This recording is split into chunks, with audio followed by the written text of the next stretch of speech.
রংপুরে বিমার টাকা পরিশোধ না করে রাতের আধারে অফিসের সরঞ্জাম বিক্রি করে পালিয়ে যাওয়ার অভিযোগ উঠেছে ফারেস্ট ইসলামী লাইফ ইন্স্যুরেন্স কোম্পানি লিমিটেডের বিরুদ্ধে।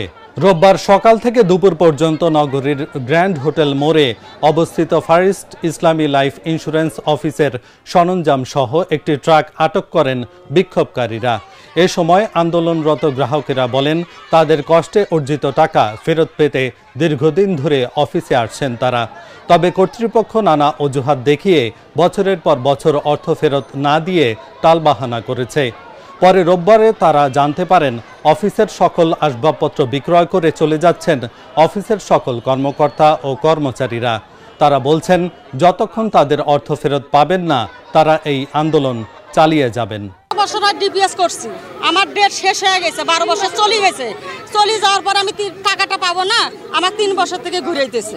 টাকা জমা করে ইন্স্যুরেন্সে, আর এখন শুনতেছি টাকা নাকি ওনারা নিয়ে পালাচ্ছে, ঢাকুরাই পালাচ্ছে। আমাদের টাকা কে দেবে? আমার বোনের ইন্স্যুরেন্সের মেয়াদ শেষ হয়েছে 22 সালে, এই পর্যন্ত কাগজপাতি নিয়ে ঘুরতেছে, ওনারা ধরা যায় না, টাকা দেয় না। 12 বছরের মেয়াদ আমাদের, 12 বছর হয়ে গেছে, 4 বছর থেকে ঘুরাচ্ছে। আমার খালি সিরিয়াল নাম্বার দিতে থাকে।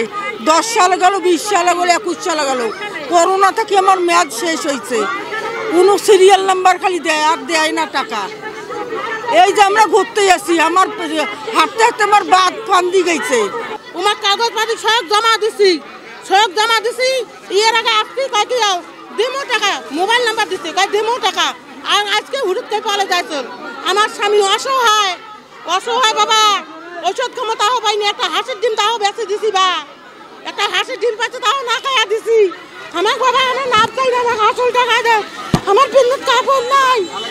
তারা কালকে রাত 12টার সময় অফিসের জিনিসপাতি সবকিছু গোটায় যাইতে ধরছে। এই গাড়িতে মালামাল রেডি আছে, এই গাড়ি নিয়ে তারা যাইতে ধরছে। আমরা কয়েকজন এলাকার ছেলেপেলে দেখে আটকাই, এবং আমারও টাকা আছে, আমিও 58,000 টাকা পাই, আমার কাগজও আছে। আপনারা জানেন যে Far East Islamic life insurance company যেটা আছে, এবং রংপুরে তাদের যে অফিস আছে সেই অফিসের আওতাধীন ম্যাচিউরড এবং রানিং গ্রাহক মিলে প্রায় 70,000 গ্রাহক আছে, এবং তাদের দেনা আমরা যেটা এখানে এসে শুনেছি 137 কোটি টাকা বকেয়া আছে। এবং দীর্ঘদিন ধরে গ্রাহকরা তাদের এই ম্যাচিউরড টাকা, এই বিমার টাকা তারা ফেরত পাচ্ছে না, এবং এই অভিযোগ তাদের দীর্ঘদিন ছিল। এবং গতকালকে কিংবা পরশুদিন তারা জেনেছে যে এখানকার যে অফিস আছে, অফিসের কিছু ফার্নিচার তারা গোপনে রাতের আধারে নিয়ে চলে যাচ্ছিল বিক্রির নামে। তো এতে গ্রাহকরা সংক্ষুব্ধ হয়ে তাদের সন্দেহ যথেষ্ট কারণ ছিল।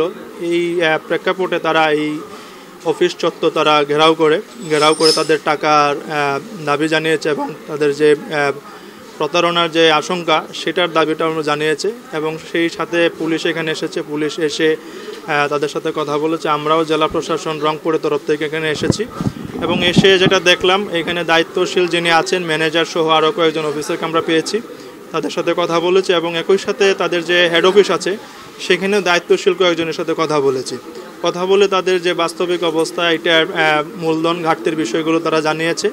এবং একটা তথ্য তারা আমাদেরকে দিয়েছে যে তাদের যে অ্যাসেট আছে, অ্যাসেট বিক্রি করে এই গ্রাহকদের যে দাবিগুলো আছে সেগুলো মেটানো হবে।